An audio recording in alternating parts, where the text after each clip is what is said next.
Well, today I'm going to try and fix this thing. Now, I've already had this apart. I had to do a bit of an investigation to figure out what I actually needed. And what I need is these. And this is a piece of, well, it's basically a big battery pack for a piece of industrial equipment.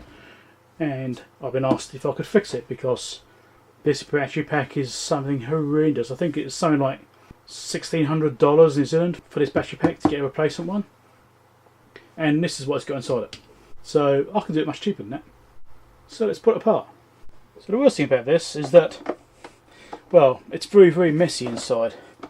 And you'll see what I mean when we get the thing out. But it's got these 4 screws in the bottom. These are really hard to get out. These are security torque screws. I had to use my impact gun to get these loosened off before. They were so tight in there. I was actually worried about stripping the bloody plastic out of the things to get the bolts out because it's got threaded inserts in there. But it did come out.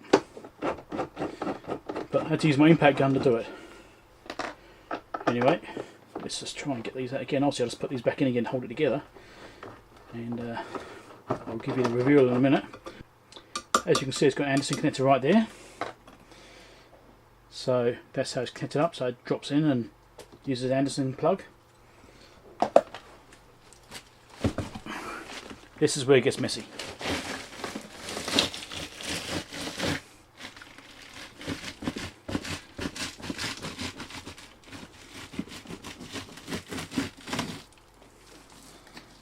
Because it's full of foam, obviously for vibration protection and impact protection.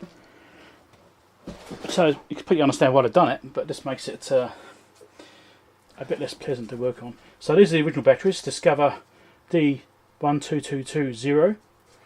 That's what it's originally using. And I've got these ones here, which are right are 1222s. So these are actually slightly higher capacities, are 2 amp hours more. These are supposed to be vibration resistant and stuff like that as well. This is still SLAs, just like these. What is actually AGM batteries. So these are equivalent but slightly higher capacity. I mean, you can actually get these batteries still, but I have to get them overseas because I can get these locally. So it makes more sense to get these ones because also it'd be considerably cheaper. Price for these is still fairly high, but now I've got to pick off all this foam so I can get these batteries out of this frame. So as you can see, Anderson connector, a couple of wires coming up, and these batteries are then connected in series together. So it's just basically 2 batteries inside a holder. That's all it is. There's no electronics, there's nothing complicated in here. At least not that I can see. It's just 2 batteries in a holder. I picked off some of this. Let's see how we can go about trying to avoid making too much mess. Can I get into here? Yes, I can.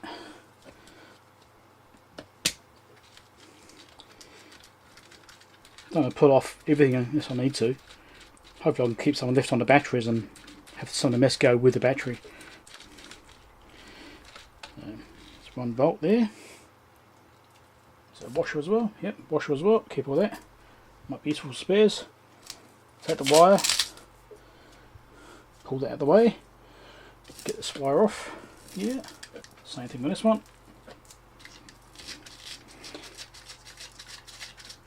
And that'll be basically disconnected, and I've got to try and get this battery out. I'm guessing they're kind of glued in, or maybe they've got some double-sided foam or something in there. I don't know, but something's holding them to that frame. I don't know what it is yet, so we'll have to see what that comes out as. And let's see what we can do to get this out of here. Will it just lever out? It's going to take a bit of effort. Right, let's try and lever this out. It must move somehow. It must just be glued or something. Double-sided tape. I mean, there is some movement. It is moving a little bit, but yeah. And it's not the foam that's holding it.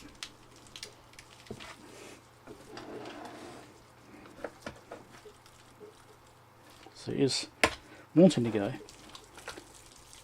Seems to be moving more at the bottom here. Let's go with this. Just try and force it out from here.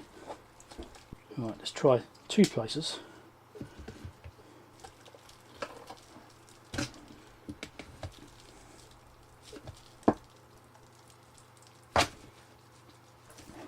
Yeah, definitely going to be fun, isn't it?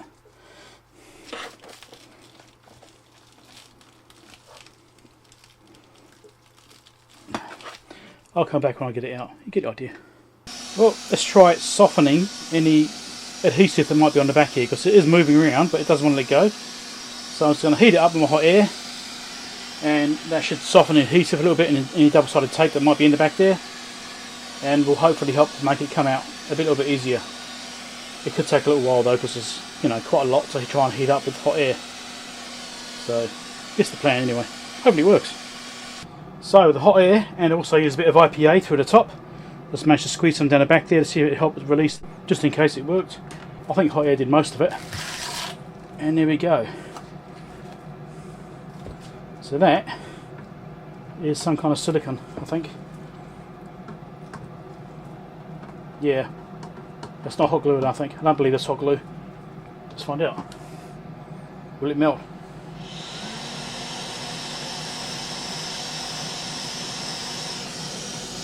Nah. That's some kind of silicone. So that's why it's a bit hard to get it out. But got one battery out.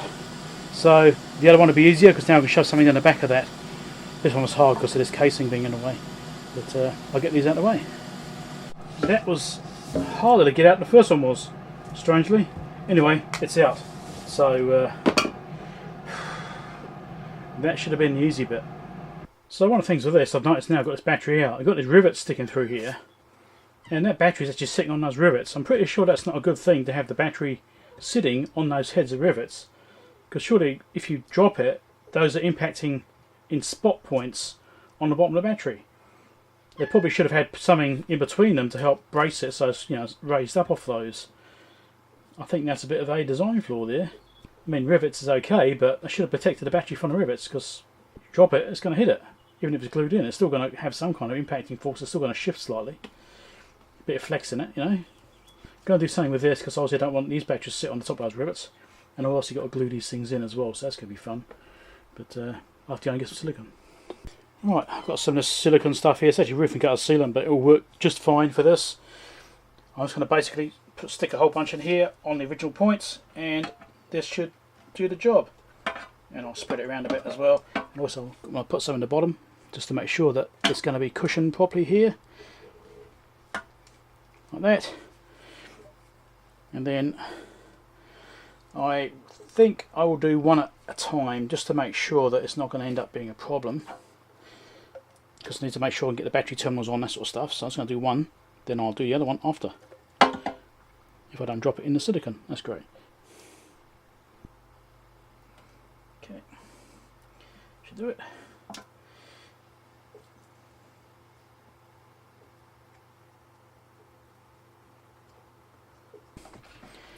Try not to get my fingers in there. Alright, that's one going to slide away.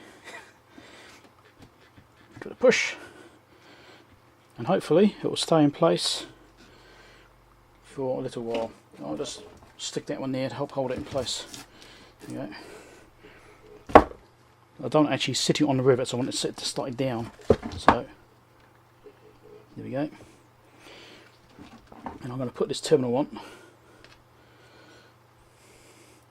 I'll use one of the original bolts that actually fit, same bolts.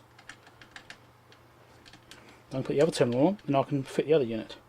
Then I have to leave it sitting for a while to actually go off, obviously, to make sure it's secure. Can't do much until it's actually done, that's set. So yeah, I should go and get a spanner for this, but this will do.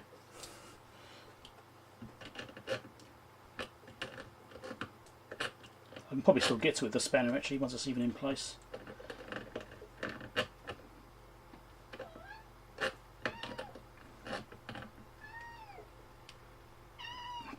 Okay, I did do the negative lead as well.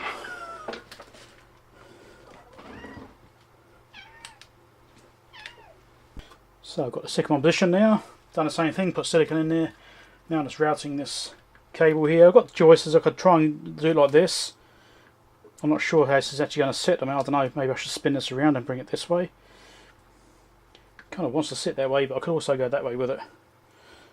Like that. I think that's probably how I'm going to do it actually, stick it that way around.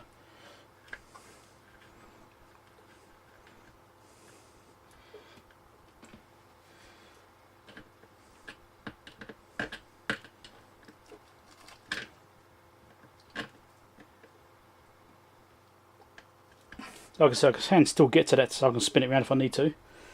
I think that'll sit alright. Then we've got this one here, which is the actual negative, which is going to go to there.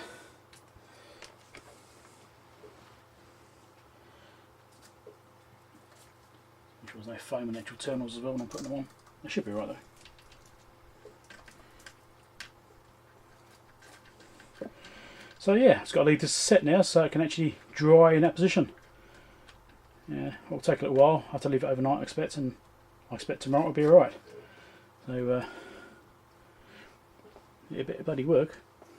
Right, there you go, it's all back together. And I can take this back and hopefully it'll work alright. Other videos to watch down below. Subscribe over there if you're not already subscribed, and the Patreon support link over there if you want to support the channel. A couple of dollars a month helps me out no end. Catch you later.